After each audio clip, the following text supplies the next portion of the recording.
Assalamualaikum warahmatullahi wabarakatuh. Perkenalkan, nama saya Lutfia Nur Aisyah dari Oceanografi B. Di sini saya akan menjelaskan secara singkat apa saja sih ilmu-ilmu atau pengetahuan yang sudah saya dapatkan dari keempat modul yang sudah diberikan dalam mata kuliah Praktikum Pemodelan Oceanografi. Dalam modul pertama ini, kita mempelajari tentang persamaan adveksi satu dimensi. Jadi, definisi adveksi sendiri merupakan sebuah mekanisme perpindahan massa suatu materi dari suatu titik ke titik lainnya. Adveksi juga merupakan sebuah aliran yang berkaitan dengan fluida.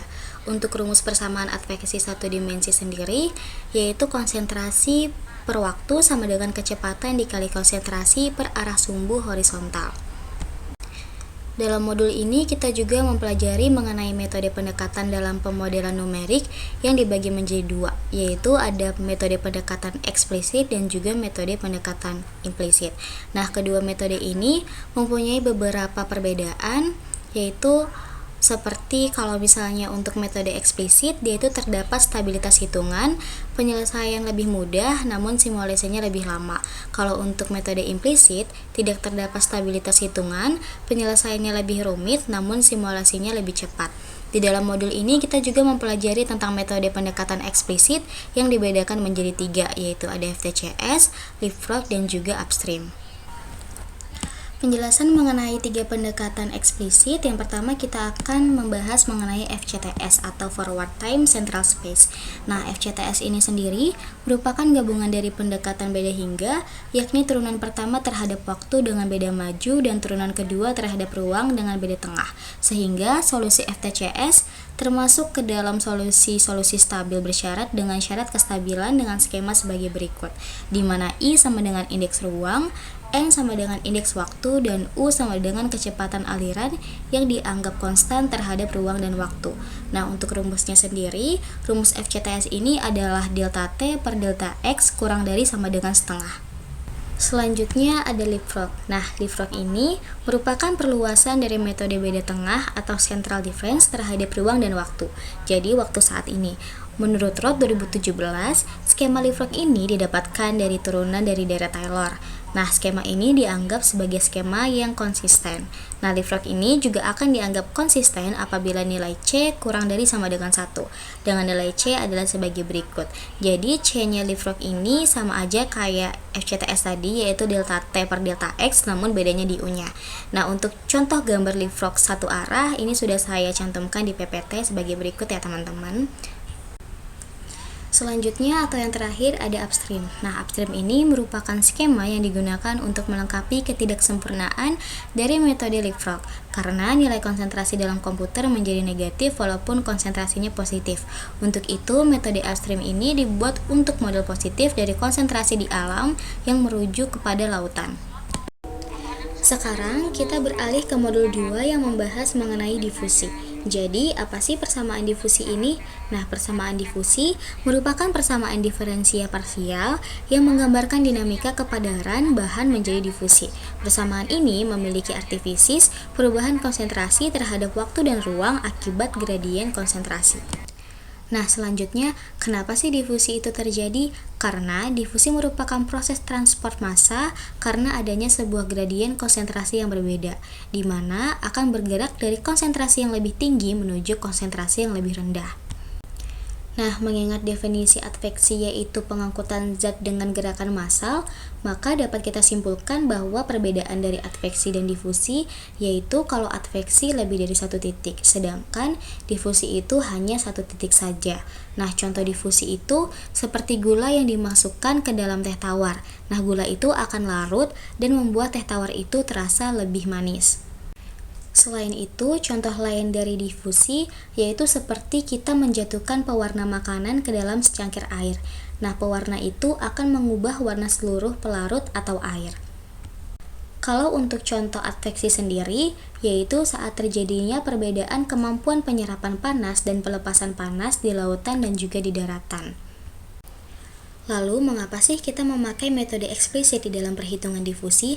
Jadi, metode eksplisit ini memiliki batas kestabilan yang harus dipenuhi terlebih dahulu, sama seperti yang ada di definisi difusi tadi. Sedangkan pada metode implisit tidak memiliki batasan kestabilan. Walaupun metode implisit tidak memiliki batas kestabilan, tetapi kekurangannya dapat dilihat dari penurunan implisit yang lebih rumit daripada metode eksplisit. Nah, selanjutnya ada notes penting dari penerapan parameter model. Jadi, parameter model ini memiliki hubungan dengan kestabilitasan numerik sebagai masukan dalam perhitungan kestabilitasan yang akan diperhitungkan. Jika tidak terpenuhi, maka akan terjadi overflow. Nah, overflow yang terjadi bisa ditunjukkan dengan adanya pertambahan dari nilai konsentrasi polutan yang tidak normal.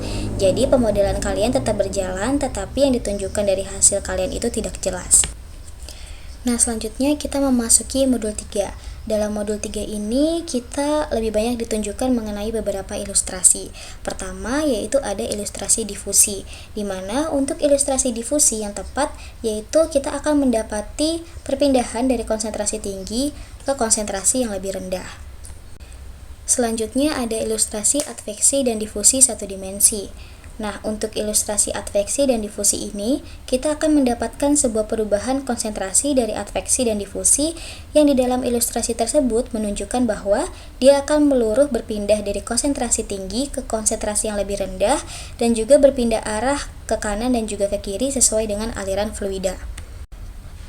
Selanjutnya ada rumus persamaan adveksi dan difusi dua dimensi. Nah, dalam rumus gabungan ini, untuk mempermudahnya dapat dilihat untuk tanda kuning yang saya berikan itu merupakan rumus adveksi, sedangkan yang saya berikan lingkaran merah merupakan rumus difusi. Dengan penjelasan, F adalah konsentrasi polutan, U dan V adalah kecepatan arus, dengan U adalah kecepatan arus X, dan V adalah kecepatan arus Y, dan AD adalah koefisien dari difusi. Nah, sekarang kita sudah memasuki modul 4 atau modul yang terakhir, yaitu yang mempelajari tentang hidrodinamika satu dimensi sederhana. Lalu, apa sih hidrodinamika itu? Nah, hidrodinamika adalah ilmu yang mempelajari mengenai pergerakan aliran yaitu fluida. Di dalam modul terakhir ini, kita juga diperkenalkan secara singkat mengenai model hidrodinamika, yaitu model didasarkan kepada deskripsi proses yang mempengaruhi sirkulasi dan percampuran massa air.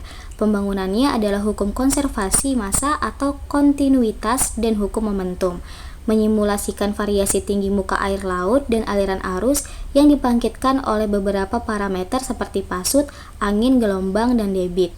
Nah, karena banyaknya parameter seperti pasut, angin, gelombang, dan debit, maka pada model ini kita memerlukan asumsi atau skenario. Selanjutnya, bagaimana sih untuk rumus persamaan hidrodinamika? Jadi, untuk rumusnya ini dibagi menjadi dua ya teman-teman. Yang pertama itu ada rumus momentum yang nanti akan dilanjutkan dengan rumus kontinuitas.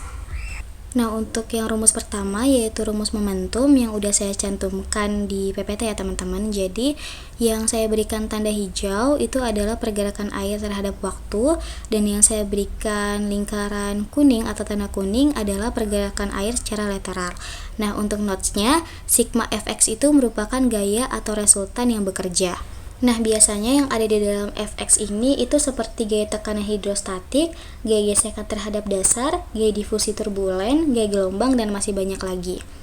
Nah, setelah kita mengetahui rumus persamaan hidrodinamika satu dimensi momentum, ada lagi nih rumus kedua persamaan hidrodinamika satu dimensi, yaitu rumus kontinuitas.